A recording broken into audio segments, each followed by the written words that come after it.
Naked Shamanism. Welcome to With Insights Radio. I'm your host, Iggy Garcia. I will take you on a journey across the universe through shamanism, metaphysical, and holistic. So sit back and relax and enjoy the show.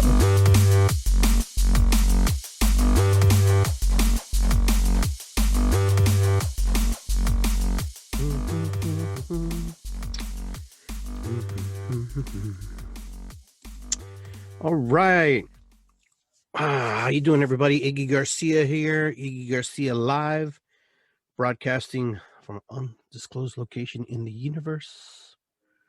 So I hope you have a little time to spend with me here. Fix my camera a little bit. There we go. All right. So I want to welcome everybody to the show. I hope you can stick around for a little bit. We have a special guest tonight. My special guest tonight is the Astra Veda, also known as Lindsey Hooper. Some of you may know her as Lindsey Hooper, and some of you may know her as the Astra Veda. In English, they would call it Astra Veda. In Spanish, it's Astra Veda. So she will be joining us here shortly, and she'll be on the show with us. And she'll be sharing her gifts with us, talking about what she does. She'll be open for sharing and giving readings to those who are looking for that kind of stuff tonight. So hopefully you can join us here. And so I'm trying to navigate some things here, some new features on here that I'm not familiar with. But anyways, so what we're going to do is, like we start all our shows, we're going to light our candle. We're going to give thanks to the ancestors and bring in the energy we need for this show tonight to give us some clearance and some closure, some peace, some love, anything that we need in order to let go of that which doesn't serve us. I apologize, my microphone's out of reach a little bit. So this is what we light a candle, just to honor ourselves, to honor those who come before us. So good energy. Feels good. Feels right. All right. So moving along. Let that candle burn. And we also light some sage during the show, just to kind of move the energy, get it going, get it cleared, get it moving.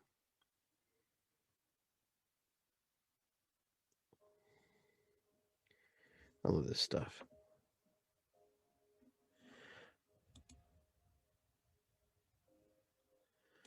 Puts us in a really good mood. Clearing and cleansing, clearing the energy, moving that which doesn't serve us, asking the universe to recycle it, to make it something good, something better, something with the purpose, a higher purpose of that, whatever that may be.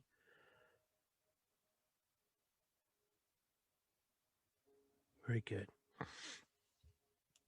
All right, so a lot of you know that I've been on this journey, and this journey is pretty much a journey of healing pieces and parts of myself and working on the aspects of my body, my physicality, my intake of what I eat. So I actually have been cutting out meat products from my diet for about 35 days. Now I'm on day 16.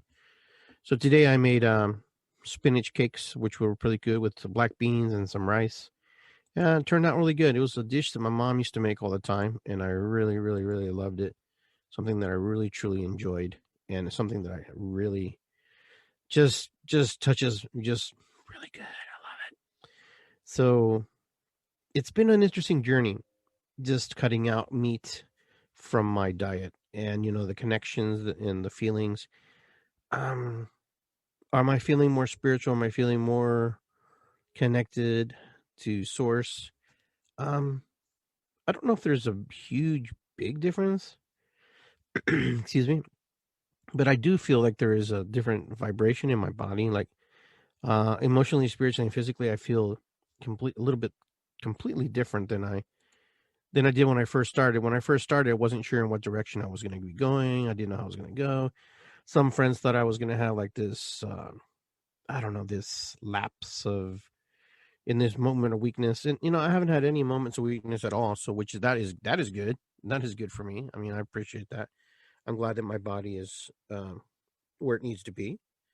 And so, that's what we try to do when we excuse me, when we go on to these different things that will alter our belief system, alter our change our emotions, our feelings. So I'm pretty stoked about that. It's something that I've been wanting to do for a while and just haven't been able to do it because of one reason or another. Or I wasn't ready. It wasn't the time yet. I wasn't committed yet to do it.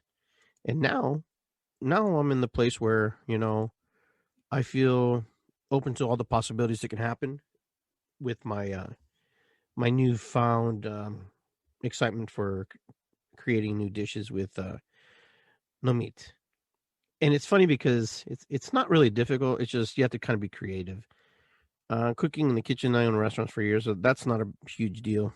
Cook not a creation is not a problem for me. So I just sound like a I just sound like not a but my energy's been up, I believe, a lot since I changed this diet a little bit.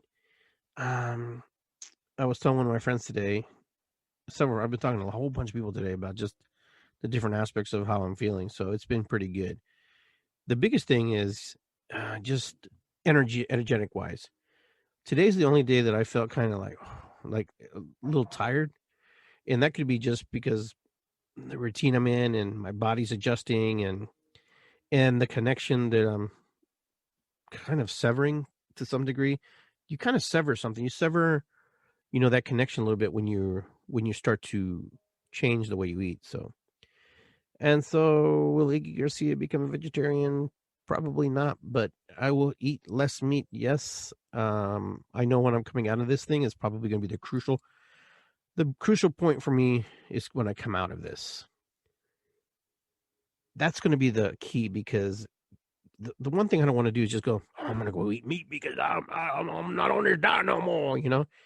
That's not where I want to go. That's not the direction that I want to be in because that is not the purpose of this fasting. I will go, and I probably will start with fish and seafood. That'll probably be more my regiment over the course of time, like salmon and stuff like that. Because, granted, I like to eat. I have a sacred contract with these special beings on this planet, and they understand. And we all have a moment in time where we share our body, our flesh, with some kind of being on this planet. The mosquito sucks your blood and it drinks the blood and it feeds its babies with it. And so I saw a mosquito today. So my dog was like, "What's a mosquito?" And I'm like, "That's a big mosquito." And she's like, "Yeah." Why? It's almost like we're having this conversation. Why is there a mosquito right now? I mean, one of those big, I call them daddy long leg mosquitoes because they're kind of big. And yeah, it showed up and it was flying around my kitchen. My dog was like jumping at it. But I thought it was kind of weird that we had a mosquito already. I did have the doors open today. I didn't know we'd have that much water puddling, and I didn't think they would really uh, hatch that fast. But hey, Mother Nature's ready to go. She's ready for spring. She's ready to rock and roll. She's ready to kick it, and that's what she does. And so, anyways, I'm just pretty stoked about it. And so, spring is here. We're ready to change and move into the direction that we need to move in, and get ready to go on these new adventures and find these new things that we want to do with our spirit, our soul, and share that with people and just kind of do some really cool stuff. I'm looking forward to this year. Last year, I don't know, there wasn't really anything to look forward to in the sense of we were locked down, locked in. We weren't allowed to go anywhere. And so now we're here. Now we're here and we're in this place and we're sharing and we are moving along. I'm going to check my phone here real quick. Maybe I'm getting a phone call coming in and I'm going to see what's going on. Hello, how are you? I'm good. How are you? All right. Are you having a problem logging in on the Zoom there? Well, for some weird reason, I mean, it could have been because I was writing out a prayer to Santa Muerte, and she was like, Okay. finish this. Well, let me do this. You want to stay on this phone? I can patch you onto my speaker. Yeah, you know what? That would honestly be great. I mean, Okay. we could just stay on the phone. If that Give me 1 works, second. that's it, but- We're gonna work the magic of technology here real quick. Shouldn't take too long. I usually never have a problem. You want me to download Zoom? You will be on here real quick. Huh? I can hear you now. Okay. All right. Do you want me to download Zoom or anything, or you just want to do it from phone, or what? You are now on the air, on the phone. Okay. Hopefully the people Right. listen to the show Awesome. can listen to you or not. So if they can't hear you, they will let me know, and we can adjust from there. You can probably hear me better now. Yeah, I think so. Let me ask everyone on the. All right, everybody, can you guys hear us pretty well out there? Just want to make sure you pick up the conversation that we're having here. So that takes a second, but go ahead. So how are you? I'm doing well, Iggy. Thank you so much. Yeah, and I'm glad you. How are you doing? Pretty good. I know we spoke earlier, but you know. Yeah. I know that it's been a while since you've been on this show. Actually, you were on. Yeah, you know, I was such a baby, and it's like I feel like it was eons ago, and I honestly barely have too much recollection of it. You know, it's like it's crazy how I would like, I guess, to describe it as like the timelines pass. I wouldn't even say time because time is just a construct, but it's crazy how surreal it can be sometimes when you look back. If you're like, yeah, sometimes you can look back and it's very, let's say you can remember like things verbatim, photographically, etc. Yet sometimes you look back and it's like you got to bring out the binoculars, you know? Sure. So, absolutely. So anyway. Well, for those of you who don't know who this person I'm speaking to is, I know her as Lindsey Hooper. She now goes by the Astra Veda. That's your new call name, I guess. Kind of like when we amp up or we become this new version of ourselves, we change things, and so it's pretty exciting. And I know that you have recreated pieces and parts of yourselves and created these new adventures for yourself. Your family has expanded, which is really cool. And you know, habits now. Yes, it has. Yeah, so for sure. I have definitely been on a journey, quite a journey. And as you said, yeah, we tend to, I feel like the reason people end up going by different names is because, as you said, when we go on this journey, it's not that we don't resonate with our old names. Mm-hmm. I mean, it will always be a part of us. Yet, it's almost as though we are stepping into our true form, and this name is what resonates with our true form or higher self, so to speak, or the more authentic version of ourselves, I would say. Right. It's not an alter ego. I don't want to hear any of that. I mean, it can be, described as that to an extent, yet it's something, it's almost like naming the road that you're traveling down in a sense, you know? That's awesome. I know this sounds strange, but like, okay, this is my address now. This is where to reach me. I am no longer, so to speak, within and living in that skin of the person that I used to be. Not to say that I am not that person yet. And this, figure out how to put this eloquently and articulately. We are the same people, yet we are constantly changing, constantly growing. Yet when we step into the most powerful version of ourselves, the most confident version of ourselves, the most successful version of ourselves, we owe it to ourselves to, it's almost like, you know, when you're born, your parents give you a name. It's like, it's almost as though they're placing, your name is your crown. Right. Your name is your crown. That's what you go by. And when you go through a rebirth, and as I was saying, when you become your most progressive, your most successful, your most discerning, your most, integrated, and I want to say integrated because that word I want to emphasize integrity. When you become your most integrated, standing with integrity, kind of the same word in a sense, self, you deserve that crown. You deserve that new pair of armor on your forearms. Do you see what I'm saying? You deserve that new shield. And that shield is not going to look like the same armor you used to wear. Exactly. And there is a maker of those shields in that army. And the designer is not the same ever. Interesting. It's like going shopping for clothing. Do you see what I mean? Yeah. You're talking to a guy who has wore many shields and many armors and many versions of himself, growing through it and moving through it. So I totally get what you're saying. Yeah. So yeah, I mean that's kind of how I like to compare it, So yeah, I've been in I used to work a lot in the disclosure movement. So a lot of the people, some of the people listening potentially know who I am. I've been off of Facebook for a bit, and even when I was still on Facebook, the algorithms are so misconstrued that a lot of my followers probably didn't see me a lot anyway. So. Right.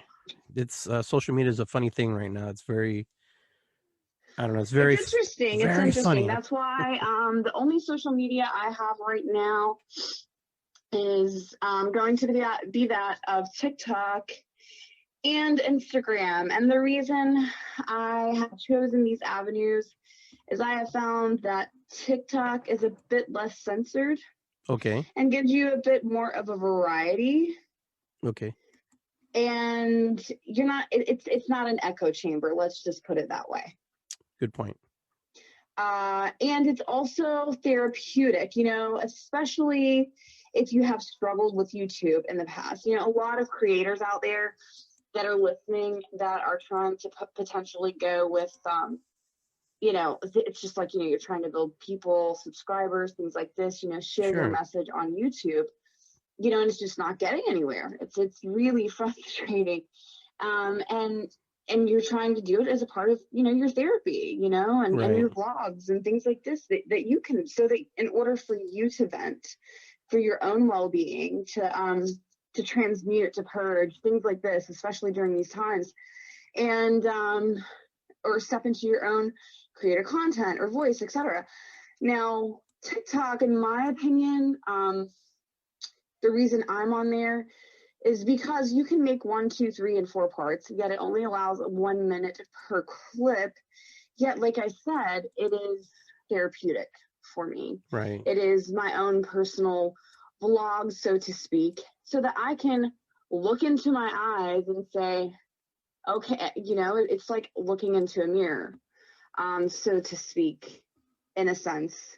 I think it's very important for everyone to either have a diary or be vlogging some sort of way, especially, as I said, shortly ago, it's important for us to reflect on our journeys from birth, especially where we were from birth compared to where we are now, not only as individuals, yet as a society, as a world, as a collective, as a universe, etc.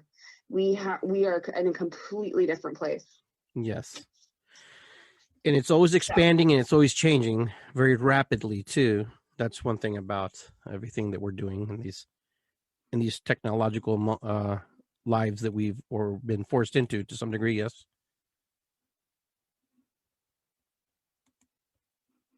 And you still there? Yeah. I'm sorry. That is definitely for sure. For sure. All right, for sure. so I want to take you down the road here a little bit and kind of see where you have where you're going now, what's going on in your life now. I mean, I've been watching Well, your TikToks. I've been yeah. watching them, and they've been kind of they're a little different from what I'm accustomed to from what you've done in the past. Yes, they are. Well, I decided quite some time ago to separate myself from the disclosure movement for various reasons that I am not super comfortable speaking on right now. Yeah, let's just say, let me just refer to this as we did earlier today, Iggy, speaking with one another. When we talk about the media and the Great Deception and what the word media actually means, she was actually a goddess, and one of her abilities were like magic and illusion. So media, that is, you have to understand that not only Fox News, things like these avenues, these vessels, yet places like Gaia TV and other avenues that are a really big part of this quote New Age movement. They can get pretty deceptive as well. So Interesting. That's all I'm going to say about that. I went on a journey basically after I had realized these things, and I started seeking answers within, and I began to learn more than I ever expected to learn about myself. I went through a lot of suffering, and not necessarily inflicted upon me, upon my being by anyone else. Yet it was more of a, I guess you would say, like, shamanistic path that I kind of put myself through. I would compare it as in a lot of native cultures, one initiation they will have you do, and I'm sure you're familiar with this. A shamanic initiation is there will be a hole dug within the earth, the womb, and you will spend the night in that hole. Yes. With the bugs, with the creatures, alone at night. You'll be buried. Yes. Not alive. You'll be able to breathe. Yet this is one of the initiations. So it was like, that's kind of what I would compare my journey to. In a sense, I isolated myself to the point of being a hermit, honestly. And it was very difficult, yet it was worth it. I isolated myself, and I embraced my shadow self, and I did a shit ton. Yes, I said shit. A shit ton of shadow work. Sure. And that's one thing, if anyone out there is listening right now, do your shadow work. This is one of the most important things right now that you can do, because if we don't embrace our shadow self, the dark side of our being, which is part of our lineage, our ancestral trauma, our ancestral accomplishments and success, it goes both ways. You have your yin, you have your yang. So just as much as you're embracing this light of this consciousness movement, or whatever, however you want to label it as, it's not going to be productive. It's actually going to be counterintuitive and counterproductive and extremely toxic if you're not embracing the shadow. Right. If you're not embracing that counterpart of yourself. Yes. And of the world. Do you see what I'm saying? Yes, I do. Absolutely understand. The shadows so therefore, the shadows are part of us as much as the light is part of us. Right. I mean, you think about it. You think about a sundial, without that shadow. Yeah. You wouldn't know what time it is. You wouldn't know what direction you're facing, etc. So basically, I've done tons of shadow work. I underwent a lot of schooling, so to speak. Sure. And This began, we're going on 3 years now of this. 3 years now of this. Mm-hmm. Or of that, of what I was, of the, how I was describing it as going into the depths, crawling into the depths, working with deities, working with my guides. Basically an initiation, and really working my ass off, because accepting and another part of this shadow work that I think is an important message for people to hear right now, Mm-hmm. because of this quote pandemic or whatever is happening right now. I don't want to even go in on that yet. Right now, there are a lot of people who are lost. Sure. Absolutely. A lot of people, because we went from hearing motivational speakers like Gary V, this, that, like, oh, you have a purpose and you have to live it. And da, da, da. Okay, let me just say something. Where are all the motivational speakers now? I had this conversation with somebody. I had the same conversation with one of my friends. Where'd they go? Yeah. They left for a reason.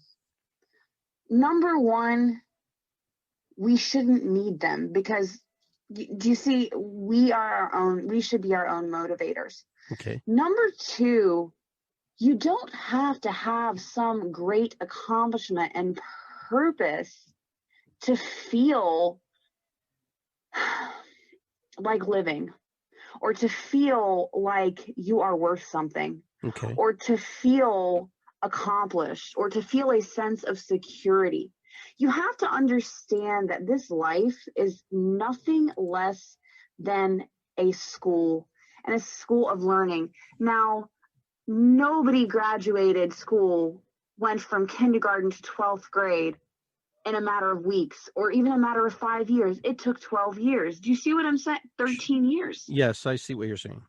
Absolutely. Do you see? So nothing is going to happen overnight. So my emphasis right now is for everyone out there with everything going on, is to really, really, accept and rest in the knowing that you don't have to have this huge purpose right now. You don't have to do you don't have to do anything if you don't want to.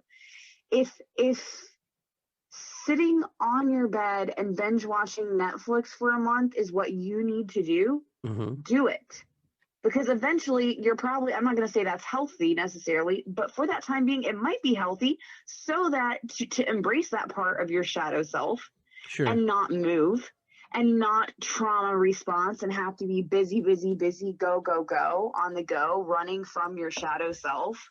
Right.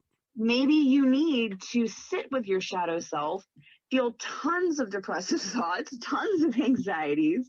You see what I'm saying? To be like, oh, fuck this, to be like, oh, hell no, you are not going to rule my life.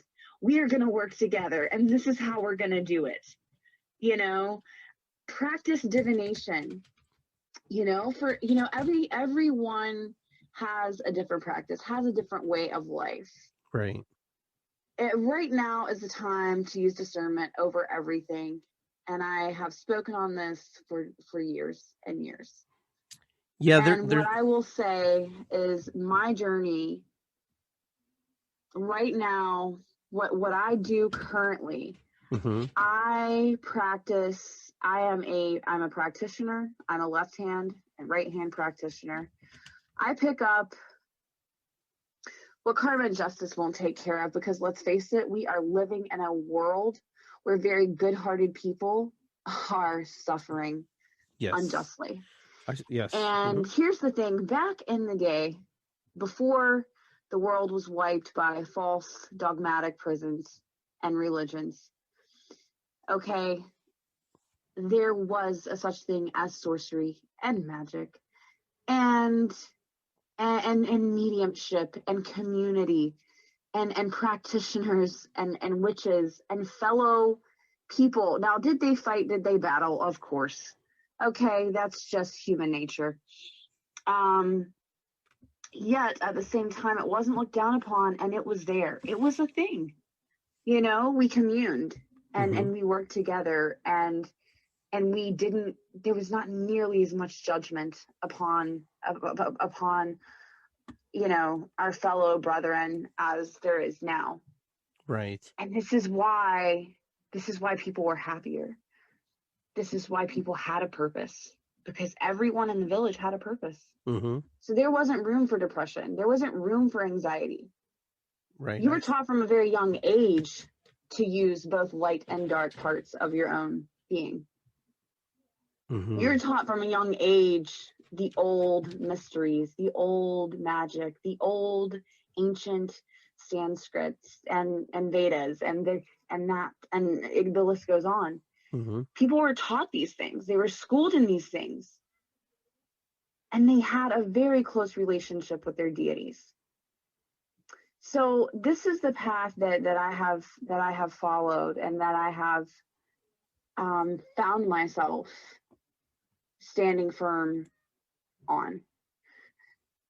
And therefore, this is why I do the work that I do now, because people need help. People need help. And someone has to, you know, and I'm not the only one. There are several people out there. There are several practitioners, practitioners, and it's growing. It's actually growing. Can I ask you? Can I ask you a question real quick? Sure. When you spoke of deities, is this similar to like spirit guides or angels or anything like that? Yes. Thank you for yes. Okay, so it's no different than any type of religion or any type of faith or practice in the world when it comes to spiritual work. If you worship or divinate to Jesus or God, they are deities. If you speak to the archangels, they are deities. If you talk to the quote, and the reason I say quote demons is because they get such a negative connotation, and I'm not saying to go out and just start worshiping demons. Just so let's pause for that. Let me explain the difference in these things. Okay. Sure. I will tell you, if you look into the Bible, because, you know, people hear the word witchcraft, and, you know, it's embedded in our ancestral DNA to kind of freak out, think we're going to, you know, get some karmic whiplash from working with certain beings and things like this, or doing spell work for others and ourselves. Now, this is simply untrue, unless you are doing it in an inauthentic way. Sure. And you're not respecting the deities and etc. Now, if you look at the Bible, you know, I hear a lot of Christians say, oh, that's witchcraft, and this is okay. Let me ask you a question. I gotta clear my throat. So let me clear my throat. What exactly? Now that song's gonna be stuck in my head. So anyway, when people in the Bible, when people lived back in those times, were so afraid of this quote loving God that he was going to slaughter, upon which he did what, tens or at least 10,000 babies in the night. Yeah, I know. What did they do? They painted sheep's blood above their door. That is blood magic. The God in the Bible allowed human sacrifice more than a few times. Okay. That is magic. That is sorcery. Interesting. Yes. Okay. Jesus was a magician. Jesus performed necromancy. He raised people from the dead. Okay. Yes. Jesus turned water into wine. He walked on water. Okay. So explain how that, and there, the list goes on. The Bible is basically a spell book if you haven't really opened your eyes to it. Yeah. Interesting that you said that. And every single time you read a verse about when an angel from heaven or God sends an angel to a human, how does it describe that human acting? It literally says that they were trembling in fear. Now, if this angel this angelic being was so beautiful and so sweet and so nice and so loving, why would they tremble? Like, of course they would be startled, but why would they fear? Why would they be in fear? Yeah. Do you see what I'm saying? Yeah, I mean, So if you think that an archangel is any different than a demon when it comes to being, quote, narcissistic, yes. You're very wrong. You know, these guys are just of a different dimension. They just live in different planes. Sure, absolutely. But they still have their very own interests. Yes. Yeah, I could see where human beings, if an angel appeared and it's something that you don't have a point of reference to, and then it's, I think I'd be scared exactly. too. And there is no point of reference because the Bible doesn't elaborate. Well, it probably used to, especially the Ethiopian Bible, which contained an extra 88 books. Oh, wow. Now it is the oldest Bible in the world, but it could have been burned because just recently, I don't know if the viewers or anyone has had caught this, recently in Ethiopia, a church was ransacked, stormed, and a mass murder of 700 and some people, everyone in the church dead. wow. Dead. Gone. Supposedly, this church contained the Ark of the Covenant. Really? Now, I cannot attest to that. I've not done divination. And who knows, maybe this is where this Bible was located. So you're saying that these people were massacred basically for housing something that is very sacred? Exactly. Over 700 people, yes. Okay, wow. Yes. Yes, and this goes to show, and anyone can look it up unless they've already removed it. This goes to show how much they want to hide the ancient knowledge, the ancient ways, the ancient practices that actually helped us evolve and live the life that we were meant to live. It kind of sounds like, you and I talked about this a little bit earlier, it kind of sounds like someone is really just trying to manipulate the system in some way. Exactly. And this is when we talk about how this is when we approach the point of what has happened. Where have, quote, all the cowboys gone? You know, kind of like a reference like to that song. Is she talking about cowboys? Really? Or is she just talking about the ancient warriors? The ancient defenders of justice, cowboys, the men that would step in when the justice system, the, quote, law in town,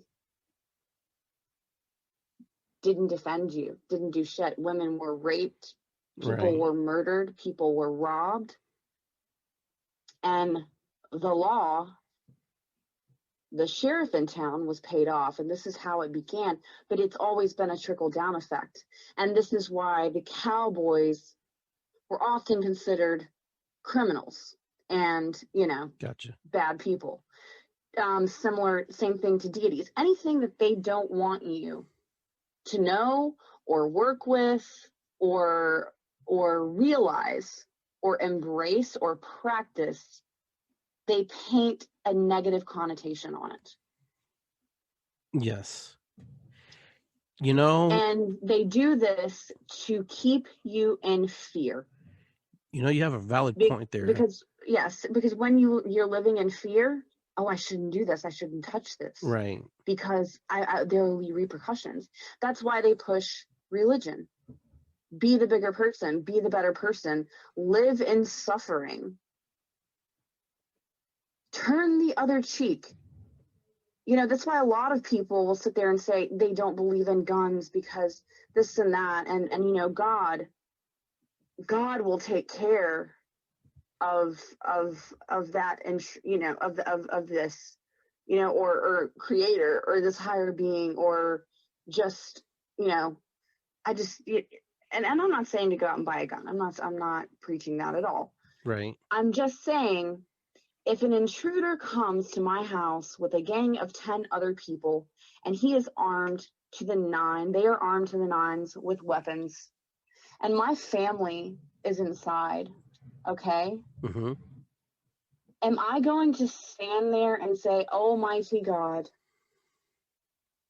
could you please stop them Right. from slaughtering us and doing God knows what to my family? Now, okay, so then we get to the point of going into battle. So you've got two, you have two territories battling one another. Do they just drop all their weapons and allow themselves to be slaughtered for Right. no apparent reason? Mm-mm. Basically, you're committing suicide when you're not standing in your power, Right. when you're not seeking that knowledge. You are dying a slow death, spiritually, mentally, and physically. Yes, I see what you're saying, because it's funny that you brought that up about the cowboys and stuff.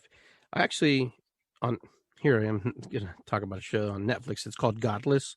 I don't know if you've seen that one, but it's about the West. It's about how the West is just it's like you take what's yours, kind of attitude, or you defend Right. if you can. And and it's funny how all the characters, they all believe they're right and they're wrong. It's just how it all plays out. The bad guys try to do good things because they did bad things, and it was really interesting. Right. It's a never ending cycle, and it's a program. Yes. And it's a brainwashing tactic. It's a manipulation tactic. That's exactly what it is. And they know what they're doing. For example, one thing I feel the need to defend, especially, and this is just an example. She is an example. Santa Muerte, she has actually been excommunicated or removed from Catholicism and rejected by the church, and the Vatican. Okay, the Vatican has denounced her. Okay, saying she is a demon that you should not work with. She will wreak havoc, and all of these crazy these things, and they're slandering her, and they're making her out to be someone that she's not, and that she never was. They're making her out to be, and the reason why they're doing that is because they know who she is. They know her power, just like they know all the other deities' powers, like Hecate, Medusa, and the list goes on and on. And they have been using these deities for centuries against us with, quote, worship, quote, entrapment, and getting them to perform certain things without giving them back without working with these deities and using using the deities' power for personal gain, while disrespecting and not honoring these deities in the proper way. Because these deities don't want to do dirty work unless it's just. Do you see what I'm saying? They don't want to be, they're not who you've been told they are. They're simply not. And if you doubt anything I'm saying, dig and do the research. They still print books, Yes. You still have access to these things. Research it. Yeah. And And here's the thing, this is why you're seeing a rise in practitioners, a rise in witches, actually like coming out and not being ashamed, because they know that the ancient gods are waking up, the ancient gods have been freed, and they want to help humanity because they're pissed. They're really, really upset at what has been done to humanity in their name, by using a certain sorcery. I mean, sorceries are always been used for good and bad purposes. Now it's the intent of which you use it that matters. This is true. This is very true. And like I said, these deities, they are pissed, they are angry, and they are basically, in my opinion and through my divination, have shown me and explained to me that they are coming to aid, in a way, humanity, to those that have the eyes to see, the ears to hear, and the heart to listen and feel and sense. They are coming to our side. So let me ask, in order to reestablish proper justice and proper order, and a reset of karma. That's why all this there's a lot of astrological things going on right now, and we are seeing astrologically a lot of these astrologists predict and say that this is the end of a certain cycle, of a huge long-term cycle, an end of a karmic cycle. And this is why you're going to be on one side or the other. This is the apocalypse, which means the unveiling. Correct. Apocalypse, that's what it means. And you are going to have to pick a side. Are you going to lay down and suffer and see the world as a horrible, horrible place? Or are you going to embrace it? Sure. And stand in your power and form a relationship with these deities, because they will be there for you, and they will answer you, and they will protect you. So we're going to have a lot of people who are going to be coming, better terms, an awakening of sorts, where they're going to start to feel things that they never felt before, emotions, feelings, and they're gonna it's gonna, like, on both spectrums, the yin and yang. They're either gonna feel really depressed and hopeless, give up, and just be like, oh, the world's going to shit, just whatever. And this is hence the mask wearing. You're amputating the face, you're taking away all human connection and emotion. You're literally reprogramming people, which is going to end up in a result of a lot of humans not knowing how to read emotions, not knowing how to process emotions, not knowing how to understand emotions, and not knowing how to even be emotional or feel anything. Which leads to hopelessness, despair, poverty, all kinds of things. Leads to a lot. You see what I'm saying? Yeah. So I know that you work with Santa Muerta, which is Holy Death, for those of you who don't know. So in what capacity, how do you work with her? How is that? Well, I will tell you one thing. She is one that works with you. And this is what I warn people about. Do not approach her. Right. I mean, you can maybe say, like, if you have a feeling or a sense that she may be around, like, she keeps showing up, like little synchronicities that happen, someone will mention her, and you will, just sequences of events. And, you can maybe say, like, okay, is that you? When you're speaking, like, that's the approach you take, like, is that you kind of situation. You don't go out and buy a statue and make her an altar and say, hi, Santa. Like, you don't do that. You don't do that. She does not like that. She chooses very carefully who she works with. So basically, she doesn't want to be worshipped. And most of the people that she chooses to work with have experienced many deaths and a lot of death in their life, because she is a quote death goddess. That's one of her attributes. Okay.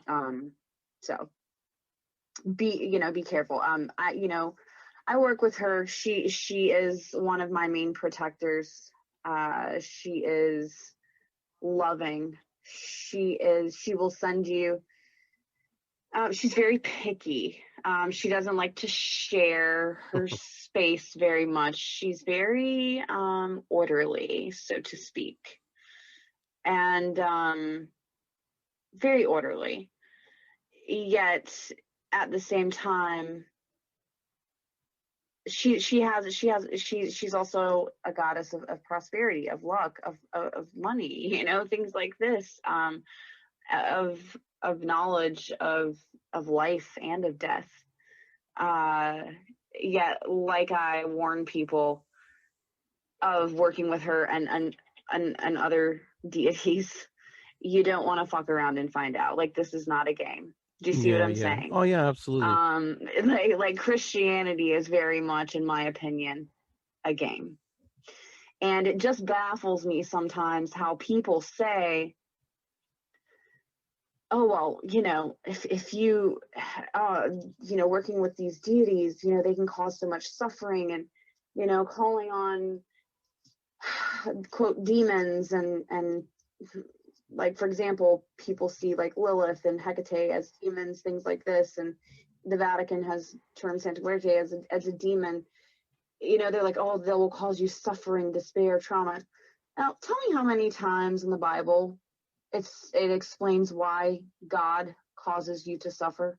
Yeah, that's a good point. What did Job, he's just one of God's victims. Do you see what I'm saying? Yeah. So don't think that the Christian God is any different than having his own agenda. Do you see what I'm saying? Yeah. Absolutely. In my opinion, I suffered the most. Not my opinion, my experience. And I'm not trying to turn people away from Christ or God. I'm just saying, do your research. Do your research and do it well, and use divination. I mean, the Hebrews, the Jews practiced divination on a constant basis. Yes. Prayer is divination. If you're a Christian and you pray and you're listening for the voice of God, you are practicing divination. It's not witchcraft. This is true. So go easy on yourself. Go easy on the people who are practitioners that do offer things like past life readings, which the Bible actually refers to 48 different times, past lives. Be respectful to people of all practices, of all religion, of all faiths. And, people, I'm tired of, and this is one reason I have been guided to be a voice and become a practitioner for this growing movement, proverbially speaking, because someone has to speak up about it. Someone has to defend it. Someone who has researched and gained the knowledge and endlessly and tirelessly educated themselves. I agree. Do you see what I'm saying? Someone has to speak about it, and I have to it is my duty as a practitioner to defend other practitioners and to defend myself and say, hey, we're not bad. Like, witches aren't, sitting around here being evil. Tarot readers are not sitting around plotting your death, worshiping, past life regressionists. Like, we're not sitting around plotting like evil things to happen. Because I, do practice magic and perform, spell work for others, because I do these things, everything that I just mentioned, because I do these things for others upon their request, does not mean I'm a bad person. I'm only here to help. I'm only here to educate. Right. That's the only, I'm simply a vessel. That's all I am. I'm a vessel of what I pray will be hope for humanity. Yes. Especially during times like these, when someone has lost, sight of that guiding light and that guiding star. I hope to not be necessarily that guiding star, but show them, point them in the path and the direction of that guiding light so that they can be their own star. Yeah, because right now we're coming into a new how do you call it, expansion, a new movement of exploring who we are, because we've been in these lockdowns for about a year now. Today is actually the 1 year anniversary. Oh, I don't want surprise. I don't want to give it like I don't want to give it any magical, Exactly. power. We don't want to. Yeah, and that's the thing, Iggy. I'm glad you brought that up, because I'm not saying to ignore completely what is going on in the world. I'm saying work with your shadow self. Don't work with the shadow of this world and the illusions of this world, because it's just there to bring you down and to entrap you. Okay, that's what they want. They want you to go back through the reincarnation trap. They want to dogmatically imprison you because they feed off of your loosh. That's what gets them high. That's what keeps them alive. I mean, has anyone seen Prince Andrew lately? He looks like a fucking walking corpse. Like, that is just a prime example, okay? Like, that face is frightening. Yeah. Face is frightening. They don't even attempt CGI on this guy. Yeah, he's like 99 years old. So they say. So, could be older. It could be. Just saying. I'm not sure if he's breathing. I don't. Do they have to breathe? I don't know. I just I looked at him. Is that their life source? Because I don't know. I looked at him. I'm going, is he even breathing? I'm like, right. Do they just like sit him up in the pose? I don't know. It's just they used funny. to do at funerals. Probably. I just know right now that we're moving into this new chapter. We've been fed the fear. We've been fed, whatever you want to feel. We've been fed. And, you ate what you wanted to eat in this process. You absorbed what you wanted to absorb. Now,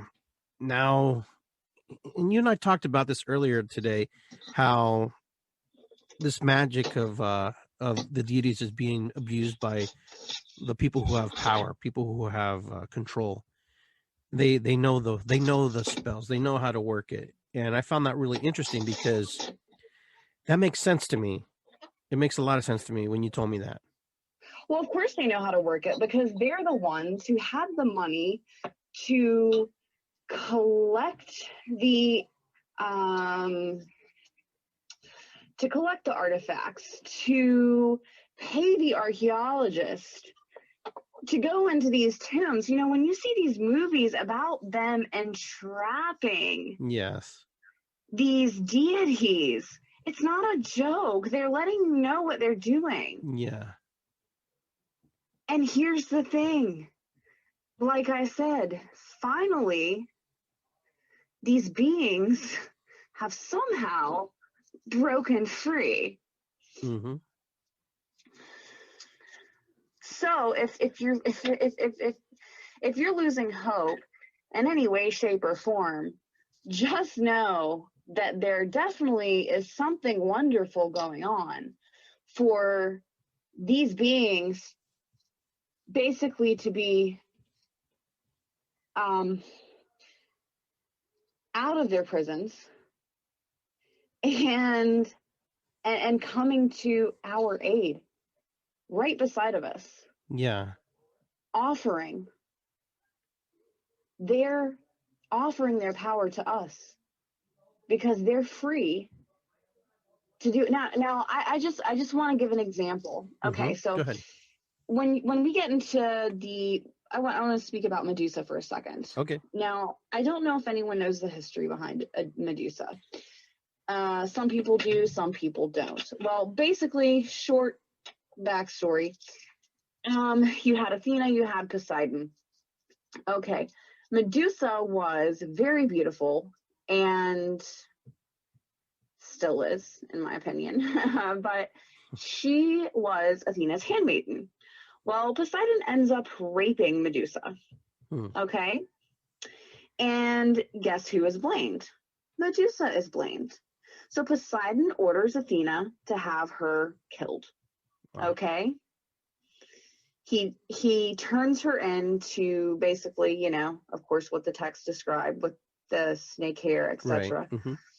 And Athena feels so bad. She didn't want to do it. She knew Poseidon was full of shit. And so what she does is she has Perseus behead Medusa. And you will notice the Perseus constellation is also called what? Algor. Algor. Mm-hmm. Okay? You say Al Gore? There you go. This is how they do it. Do you see? Al Gore. Interesting. That's pretty wild. Never knew that. They make this is part. It's called spelling. Just like you spell a word, just like you spell a name. It's all in the numerology. And of course, the sky, it's within the sky that Al Gore lies. And who was the first one to mention climate change? Okay. Yes. So that's just a little tidbit, a little snippet of the way these quote powers or descending and dying of powers that be or that were are operate. This is how they do it. You know, like for example, you have Tyler Perry. Mm-hmm. Yes. What is his altar? Medea. Yeah. It's in your face. They put it in your face. Wow. Bill Gates, quote, gatekeeper, right? Okay. Keeping like gates. The gateways to what? Hell? You know, and or whatever you want to call it. Like, what is he like? Hades. Like what? You know, I mean, everybody knows kind of how creepy he is. So which gate is he guarding? You know, Interesting. or standing at, or within, or without, what have you. Yeah. Half of these people who are in the public eye do not go by their real name. This I'm aware of, yes. So,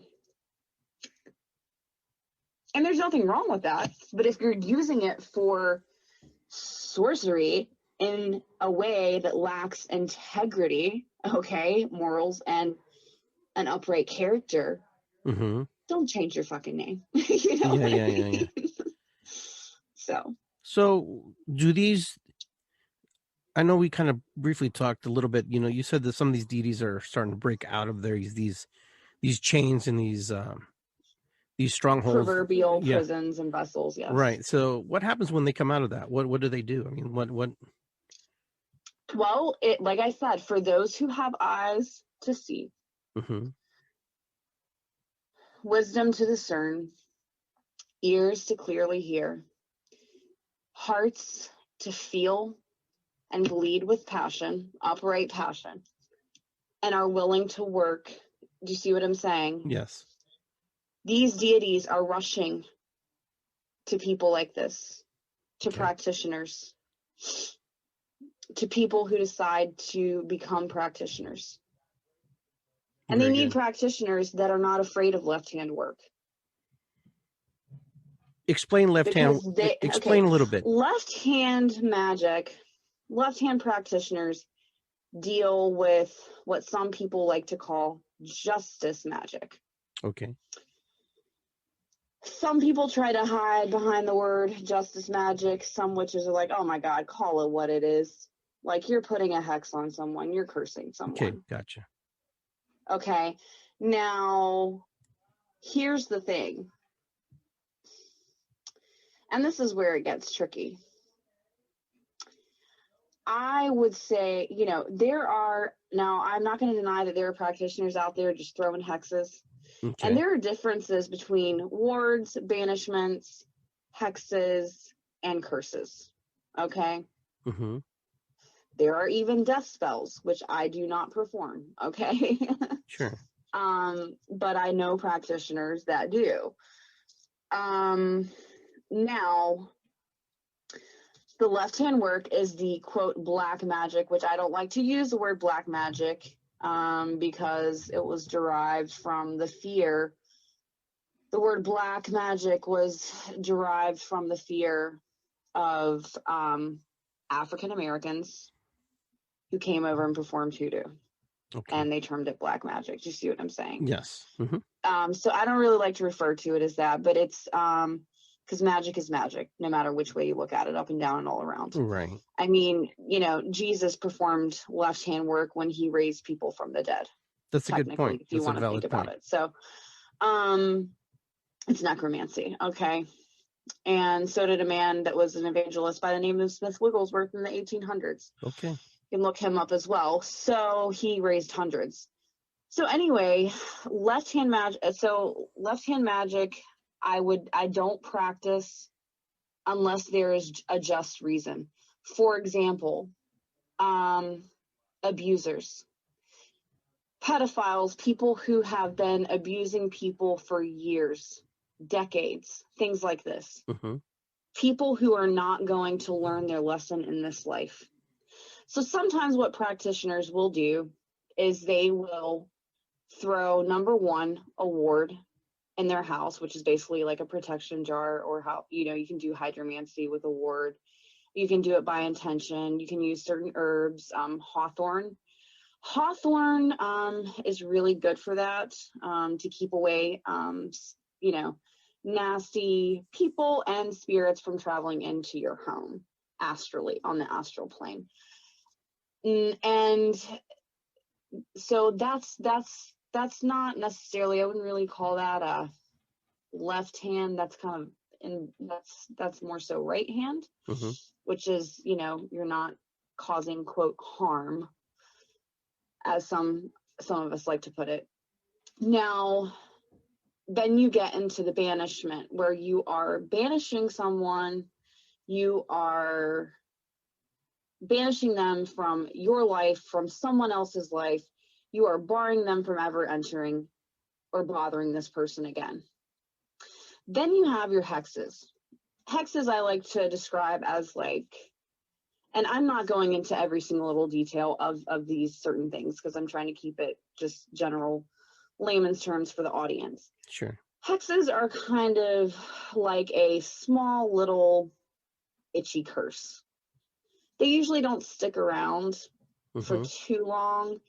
It's just there to kind of mess with somebody's life a little bit. You know what I'm saying? Right. Like, you shouldn't mess with me type situation. So now you're going to have to pay a bit of a karmic price. You see what I'm saying? Now, a curse can last a lifetime. Mm-hmm.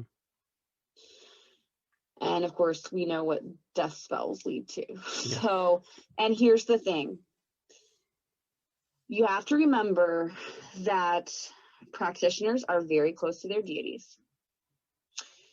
For example, if someone were to hurt me or make me happy, right? Yeah. If someone were to gift me something, my deities in some sort of way would reward them without me even asking. Okay. Do you see what I'm saying? Right. Now, if someone were to harm me, because deities and your attachment to them, okay, and their attachment to you and your relationship, your strong bond and relationship, they have to feel your energy too. They have to feel that pain too, and they get pissed. Mm-hmm. So it's almost like, it's almost as though, okay, like for example, Medusa, Al Gore, they call it like the Al Gore, right? Mm-hmm. You don't want to mess with her necessarily. You don't want to make her upset, because she is akin to a pit bull who will literally chase a person down and most likely not have mercy on their soul. Do you see what I'm saying? Yeah, I see what you're saying. And it can actually result in death for the other person. Okay. So do you see what I'm saying? This is why they say be careful working with deities, because you have to understand sometimes it's not the practitioner that wishes the harm necessarily. Yeah, I'm starting to get the feel of that. You have to understand, and Santa Muerte is the same way, in a sense. They're almost like a faithful companion of sorts. Yeah, exactly. Like a good friend that if someone hurts you, then, oh yeah, we took care of it. It's no problem. It's all good. Right, exactly. Well, and it's not even that. It's like, sometimes I sit there and I'm like, well, and like someone will, do something not good towards me. Not often. It's a very, very, very rare occasion. Yet I just kind of look at them and I'm like, ooh, and it's like, yeah. No, like if I get upset. And that's another thing as a practitioner, it's very important to control your emotions and be very grounded and understand how to transmute emotions and your trauma. Because those deities pick up on that. And if you have any mercy at all on your quote enemies or those that hurt you, you don't, do you see what I'm saying? I think that's a bit self-explanatory. I don't really need to say much more. I wanted to ask you a question about when you say that you use spells, like when you're using them to help others or whatever. I'm sure there's some type of ritual that you probably do in order to yes, make sure. And thank you for asking that, because before taking clients of any sort, I divinate. I use divination. I consult my deities. I make sure they are coming from a proper place. I am not going to just work for anyone. And I don't care how much money they offer me. Sometimes you just have to say no. Because sometimes people, here's the thing, when people have been abused, like for example, if you're in a toxic relationship and you've been abused, you have to understand that you were toxic yourself to even be magnetically attracted to that person. Okay. So you are abusing yourself in a sense. Now, I'm not condoning the abusers by any means. I get you. But if I have a client come to me that I know has not taken blame for anything or any of it, and it's all the abuser's fault, like they didn't even have a hand in sticking around or doing this. Do you see what I'm saying? Yes, I see. I'm not going to work. I can't consciously and have a conscience and go on about my life just throwing hexes and curses and banishment at people for clients that aren't willing to take on their own responsibility, that are just stuck in a victim mind state. Do you see what I'm saying? Yeah, I totally get it, because I was always curious how the karmatic effect is that, the cause and effect of you doing that work. Exactly. Well, see, and this is why people hire practitioners, because they don't want the karmic reverb. Right. Now, there is a price for everything, but when it comes to justice and people really, really being horrible individuals that, like I said, will never learn their lesson in this life, that will continue to hop from person to person to abuse. Right. For those types of situations, I feel most of the time that it is just, and that whatever comes to them is coming to them. Do you see what I'm saying? Yeah, I totally get what you're saying. Albeit by my hand or my ushering hand or not. And like I said, that karmic reverb is not going to come back on to me because I have protection. Do you see what I'm saying? Yeah, that's what I was getting protected. Yes. Now, my clients may not be yet in the protected state that they wish to achieve yet. Do you see what I'm saying? Yeah, I totally get it. Just because in shamanism, there's very similar aspects to that. Exactly. So, for example, you have someone coming out of an abusive relationship, they've done their work, they're healing, and they're like, okay, they won't stop. Mm-hmm. They're like, I understand I'm partly at fault, but they just won't stop. And they're using this, do you see what I'm saying? Yes, I see what you're saying. And they come to me for help, and they have never practiced divination. They have never worked with a deity. They just don't have the protection. Right. This is where I come in, so that they can be protected and receive their justice. Because a lot of people yeah. do a lot of stuff and they don't even know they're doing it. And thank you. Exactly. And this is why, like I said, I don't take on any client, even with some people who, some practitioners who create, say, and sell and offer to other practitioners or people wishing to work with deities. They actually will do divination before even handcrafting something for someone.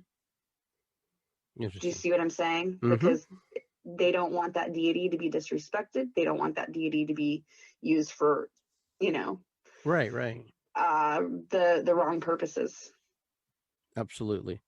Because when you get into this practice, like I said, it's a, F around and find out kind of thing. Yeah. It's not a game. Yeah, I can see that. It's just not, and it's kind of like, there are a lot of people who consider themselves practitioners or try to jump right into it. And they just think, oh, this is cool. Kind of like, remember when like Christ consciousness was being spread, and love and light and toxic light worker movement. Yeah, that's where everyone ignored their shadow selves, and it was a trend. So everyone went out and like bought crystals, right? And thought they were, mediums and this and that, and they really fucked with some people's lives. Mm-hmm. Oh no, this is a true story. Yeah, I know that story very well. I know, I've seen it, I've run into it. Right. You and I have probably been helping people get back in alignment from all that. Exactly, because we have a duty. Yes. And there's a reason we have a duty for that. So we're winding down here real quick, so I wanted to move along. It goes fast when you're having fun here. But I wanted to see what you wanted to leave with our listeners, something, that you think that maybe something they can grab onto. Like I was saying earlier, don't lose hope. When in doubt, research. Do your shadow work. Find yourself. Get in touch with your inner child. Mm-hmm. And at first, it's going to be painful. It's going to be depressing, because all the ancestral trauma comes along with that. Mm-hmm. And karmic and ancestral karma. And the black sheep is usually always the one that has to deal and take on that family karma. But eventually, one day, you will not be the black sheep. I just want to say there is a future if you choose, but you have to step through. You have to step through that gate. And if you're choosing, if you're like, okay, if you feel your spirit dying, like, your interest dying, reach out to a deity, Yeah. Mm-hmm. with pure intentions, and start filling your spirit back up, and use divination, because I'm just speaking from experience. For example, I'm at a point in my life where I have never felt more protected, more empowered, more loved, more respected than I ever have in my entire life. That's good. And That's a lot awesome. of that comes from my deities, kind of like when Christians have a close relationship with God, sure, or the Holy Spirit, or this or that. They feel, just amazing. Yet I have worked with both, mm-hmm. and I will say that you are actually going to get answers. You are going to see things happen. You are going to feel protected. Do you see what I'm saying? Yes.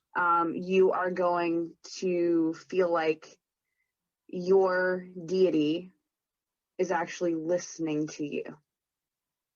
Very good. Because they are going to talk back to you. Now, and this is one thing that I offer among many other things, if, ancestral wise and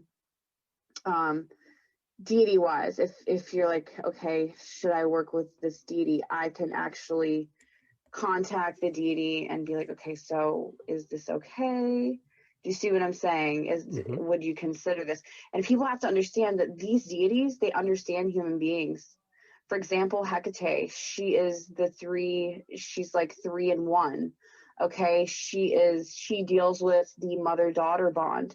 She deals with, she's gone through a lot. For example, people don't understand that these deities, for like, especially Hecate, like, she suffers from PTSD.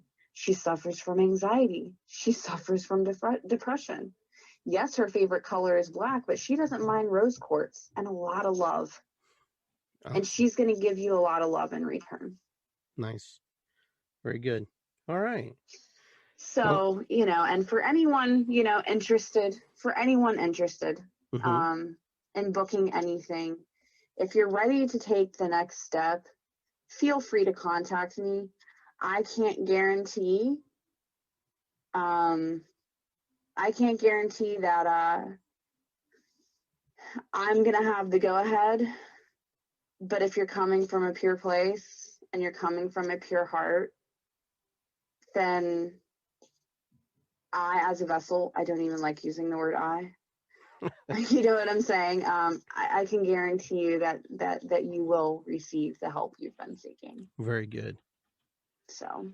All right, Lindsey, I want to thank you very, very much for joining me and being on the show with me tonight.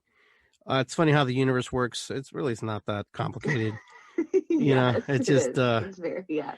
And like I said, when you reawaken your spirit and you get in touch and in line with the things of the divine, whether it's the infernal divine or the higher divine, you will see results. Awesome. And you're going to heal your anxiety. You're going to heal that depression. You're going to heal all that crap and all that weight you've been carrying if you are willing to put in the work. And for anyone who has any questions and wants to book a session, like I said, I'm the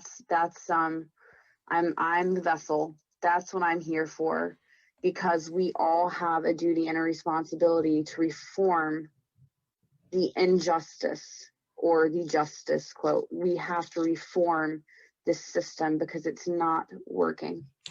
Okay. It's only hurting. So let's all, let's all do this together, and let's all focus on a brighter future and not entertain things that don't bring us joy or happiness, contentment or peace. Right. And let's move forward with faith, confidence, hope, and love. Very good. So they can find you on Instagram, correct? Yes. Instagram at _Astra_Veda. And then on TikTok? On TikTok, it is Astra Veda. And then your my email. Personal email, if to get in contact with me, that is astraveda1@gmail.com. And Astra Veda is spelled ASTRAVEDA. Awesome. So very good. So thank you very much, and we will talk again off the air and show, and we'll stay in communication, because that's kind of the way it sounds like it's going to be. And thank you. And I always have fun on these shows and listening and learning new things and remembering things that you forget sometimes, and things that the spirit wants you to remember, and just kind of, right. So that's the biggest cool thing. All right. Well, you have a great evening. Thank you very much. All right. You too, Iggy. Thank you so much. You're welcome. Bye-bye. All right. Bye-bye. All right. So guys, I hope you enjoyed that segment today with the Astraveda Lindsey Hooper. She's a good friend of mine, and she does divination work. She works with deities, which deities are also, spirit guides, angels, and different things like that. So so there's no confusion. And so today, that's what we talked about, just all the cool stuff about metaphysical stuff and the holistic stuff and how it comes together. This is just another person who shares their gift in a special way, kind of like you and myself. We're all gifted. We are all one. We are all part of the same soup of sorts, the same collective with different perspectives and views on things. And so that's what Lindsey shared with us today, a different perspective on the world and a different perspective and perceptions on how things work, and things that may seem like mythological and things that may seem that are a little bit out there. They're not out there, really. When you start to put the pieces together and the puzzles together, it all starts to fit. Sometimes it looks like it's not going to fit, and it does, and it opens up these aha moments for you. So for me, it was just one of those moments where you just reach out. You don't know why you're reaching out. You say, "Hey, remember me?" And she goes, "Oh yeah, of course." It's just one of those things you just have to like do and kind of step out of your shell. And so that's what we're trying to do here on With Insights Radio. That's what we're doing at Iggy Garcia Live. So I hope you enjoyed our show tonight. Next week, I'll be back. I might be back Friday, I believe, with another guest. I'm not sure who that is yet because they haven't confirmed yet. But it's fun. I enjoy what I do. So, guys, thank you very much. I want to say Matakuyasin, Irisikwi. It's good to be here. It's good to be here. And Ho'oponopono, what is above is below, Namaste, all the things that align you, all the things that bring you together. And with that, I want to say, Oho, have a good evening, be well, take care of yourselves, sleep well, put out to the universe what you want back. You know, the universe always says yes. The universe says yes. And when you say, I would like that, the universe says yes. I don't want that, and the universe says yes. Be well, my friends. Take care. I will see you next time on Iggy Garcia Live on the With Insights Radio Network. Take care.